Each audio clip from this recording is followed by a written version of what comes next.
যে আরব ব্যাপী তখন যুদ্ধের পর যুদ্ধ চলছিল। যুদ্ধ করতে করতে নারী পুরুষের যে সমতা এটি তারা নষ্ট করে ফেলেছিল। পুরুষের চাইতে নারীদের সংখ্যা বেশি হয়ে গিয়েছিল সেই সমাজে। এজন্য নারী পুরুষের সমতা রক্ষা করার জন্য তারা কন্যা সন্তানদেরকে জীবন্ত হত্যা করত, যাতে করে নারী পুরুষের সমতা আবার ফিরে আসে।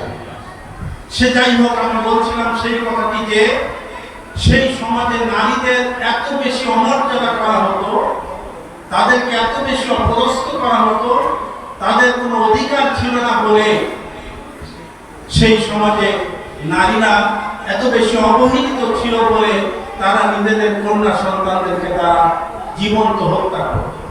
প্রিয় ভাই সব, এরকম একটি সমাজে আমাদের প্রিয় নবী মুহাম্মদুর রাসূলুল্লাহ সাল্লাল্লাহু আলাইহি ওয়াসাল্লাম জন্মগ্রহণ করেছেন। যেই সমাজে তিনি জন্মগ্রহণ করেছেন সেই সমাজটা তখন অন্ধকারাচ্ছন্ন ছিল। তিনি আসার পরে সেই সমাজটা আস্তে আস্তে করে আলোয় আলোকিত হলো, দ্বীনের আলোয় আলোকিত হলো।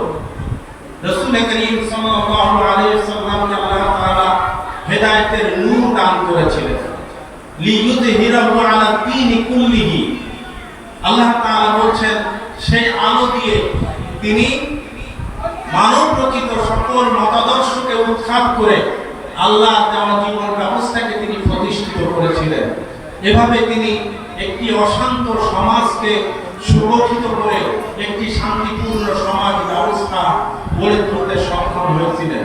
প্রিয় ভাই সব, রাসূল করিম সাল্লাল্লাহু আলাইহি ওয়াসাল্লামের জন্ম এবং মৃত্যুর এই মাস যখন আসে তখন আমরা রাসূল করিম সাল্লাল্লাহু আলাইহি ওয়াসাল্লামের জীবনী অনেক শুনতে পাই, আলোচনা হয় বিভিন্ন জায়গায়, সিরাত মাহফিল হয়, মিলাদুন নবী মাহফিল হয়।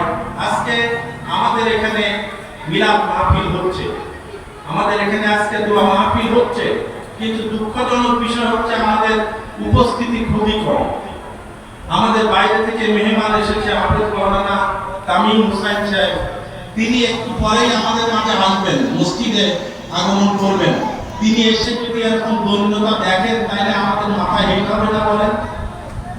এজন্য যে সমস্ত ভাইয়েরা এখনো বাড়িতে অবস্থান করছেন, অনেক মানুষ আছেন, জুমার নামাজে এই মসজিদটা কানায় কানায় পূর্ণ হয়ে যায়। আজকে এত বড় একটা মাহফিলের আয়োজন করা হয়েছে যেখানে শত শত